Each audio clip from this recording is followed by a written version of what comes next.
निर्मला गंगा नहा गई क्योंकि आज उसके छोटे बेटे सुमित की भी शादी हो गई।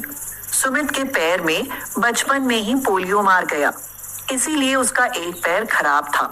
वह लंगड़ा कर चलता था, लेकिन उसकी पत्नी प्रीता बहुत ज्यादा गरीब थी, इसीलिए उसके माँ बाप ने उसकी शादी सुमित से कर दी। प्रीता, मेरी अलमारी में सुमित के कपड़े रखे हैं, इन्हें अब निकाल कर अपनी अलमारी में रख लो। वैसे भी मेरी अलमारी में उन्होंने अपने कपड़े कबाड़ की तरह भरे हुए हैं, पर तुम्हें तो दहेज में अलमारी तक भी नहीं मिली, फिर कपड़े कहाँ रखोगी?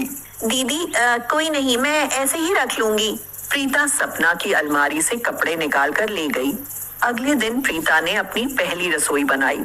अचानक से प्रीता के हाथ से तेल का डिब्बा छूट गया और सारा तेल बिखर गया। ये क्या, तुमने सारा तेल बिखेर दिया? जानती हो सरसों के तेल के दाम? तुम्हारे जेठ जी बेचारे बैल की तरह कमाते हैं और तुमने पहले ही दिन इतना नुकसान कर दिया। दीदी वो बस फिसल गया। मायके में कुछ खाने को नहीं मिला क्या? हाथों में जरा भी जान नहीं है। अरे बहू, बस भी करो, डिब्बा चिकना होगा, छूट गया होगा हाथ से। तुम तो बात का बवाल किए जा रही हो। अरे प्रीता, तुम तो रोने लगी। कोई बात नहीं बेटी, बिखर जाने दो, तुमने जानबूझकर तो नहीं गिराया ना? प्रीता को एहसास होने लगा था कि घर की बागडोर उसके जेठ जेठानी के हाथ में है और जैसा वो लोग चाहेंगे घर में वैसा ही होगा। वैसे भी सुमित अपाहिज है, सहन तो उसे करना ही पड़ेगा। प्रीता, कल मेरी बेटी आयुषी का जन्मदिन है, इसीलिए मैं अपने मायके वालों को बुला रही हूँ। मैं तो उनके साथ व्यस्त हो जाऊंगी, इसलिए चाय नाश्ता तुम ही देख लेना। दीदी नाश्ते में क्या बनाऊं? मेरे मायके वाले तुम्हारे मायके वालों की तरह गरीब नहीं है, इसलिए जो कुछ भी बनाओ अच्छे से बनाना। हाँ। अगले दिन मेहमान आने वाले थे। सपना आयुषी को लेकर ब्यूटी पार्लर चली गई। प्रीता ने नाश्ते के लिए घर में समोसे और चाउमीन बना दिए, साथ में कुछ पोटैटो फ्राई भी। उसे पता था कि आजकल सब लोग कुछ ऐसा ही खाना पसंद करते हैं। जब तक सपना वापस लौटी, सब कुछ तैयार था।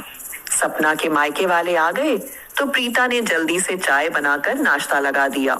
समोसे और चाउमीन खाने के बाद सपना की भाभी बोली, अरे वाह, बहुत ही अच्छे समोसे हैं दीदी, और चाउमीन का तो कोई जवाब ही नहीं।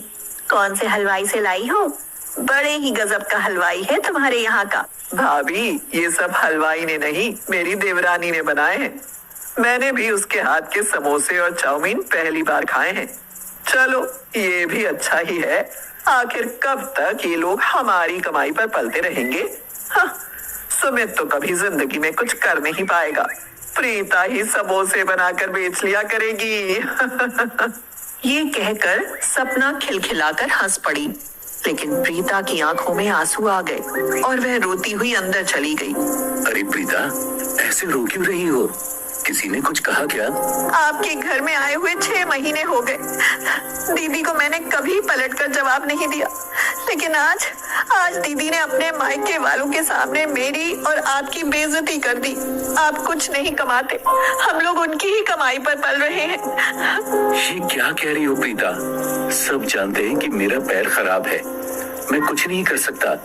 लेकिन दीदी तो हमेशा मुझे जेठ जी के कमाने का ताना देती रहती है।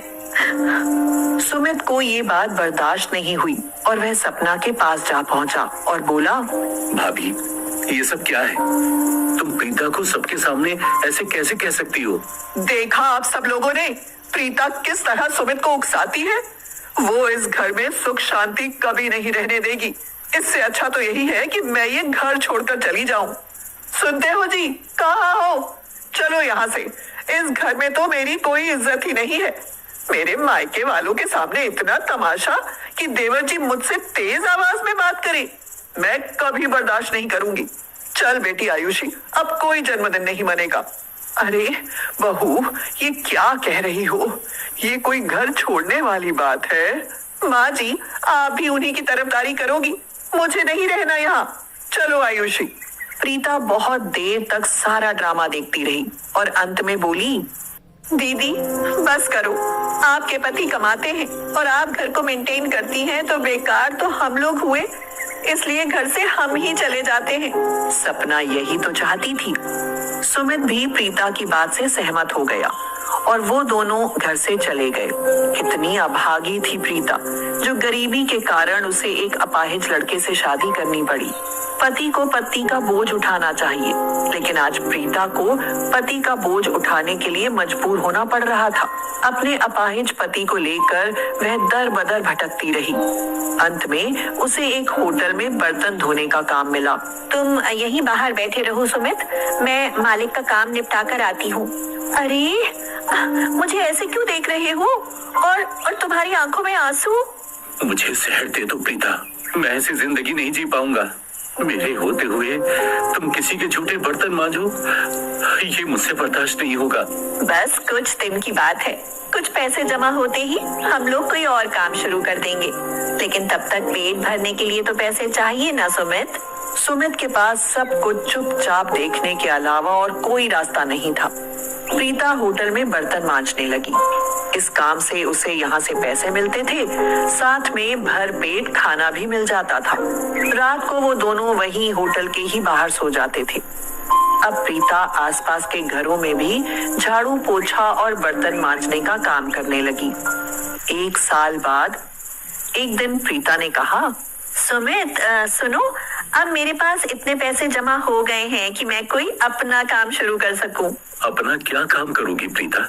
मैं चाउमीन समोसे बनाकर बेचूंगी। क्या चाउमीन समोसे? वो कैसे होते हैं? क्या चाउमीन समोसे के अंदर भर के समोसे बनाओगी?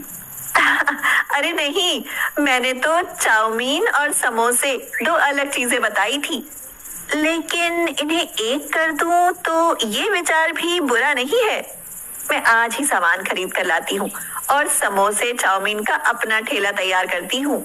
प्रीता सामान खरीद लाई और शुरू कर दिया अपना चाउमीन समोसे का काम।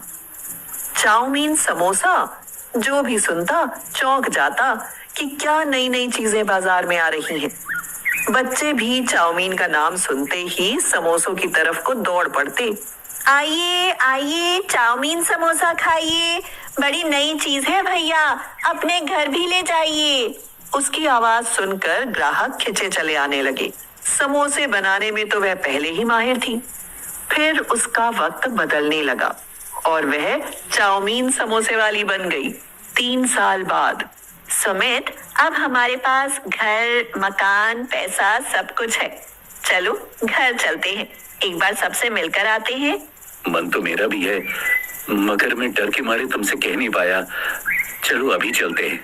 वो दोनों घर पहुंचे तो देखा कि निर्मला घर का काम कर रही है। सपना के गिरने से उसकी रीढ़ की हड्डी टूट गई, जिससे वह बिस्तर पर पड़ी है। डॉक्टर ने ऑपरेशन के लिए 2 लाख रुपए मांगे हैं, जो उदय के पास नहीं है, क्योंकि उसका काम भी छूट चुका था। उन सब के भूखे मरने की नौबत आ गई है। प्रीता और सुमित को देखकर सबकी आंखें भर आईं। निर्मला ने उन दोनों को सीने से लगा लिया। बहुत देर कर दी तुमने आने में, कहाँ कहाँ नहीं ढूंढा तुम्हें, लेकिन कहीं तुम्हारा पता नहीं चला। ये सब कैसे? बस सब तुम्हारे दिल दुखाने का नतीजा है। भुगत रही हूँ और क्या। अब आई हो तो मुझे माफ कर दो, ताकि दिल पर बोझ लेकर ना मर सकूं। दीदी ऐसे मत बोलो, अगर पता होता तो हम कब के चले आते। अब हम आ गए हैं ना, आप चिंता ना करो। प्रीता सपना को अपने साथ ले गई और उसका ऑपरेशन करा दिया। कुछ महीने बाद वह बिल्कुल ठीक हो गई। अजीत भी अब उसकी चाउमीन समोसे बनाने में मदद करने लगा।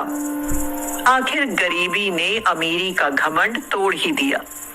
चाउमीन समोसे वाली को अब घर में सभी लोग प्यार करने लगे।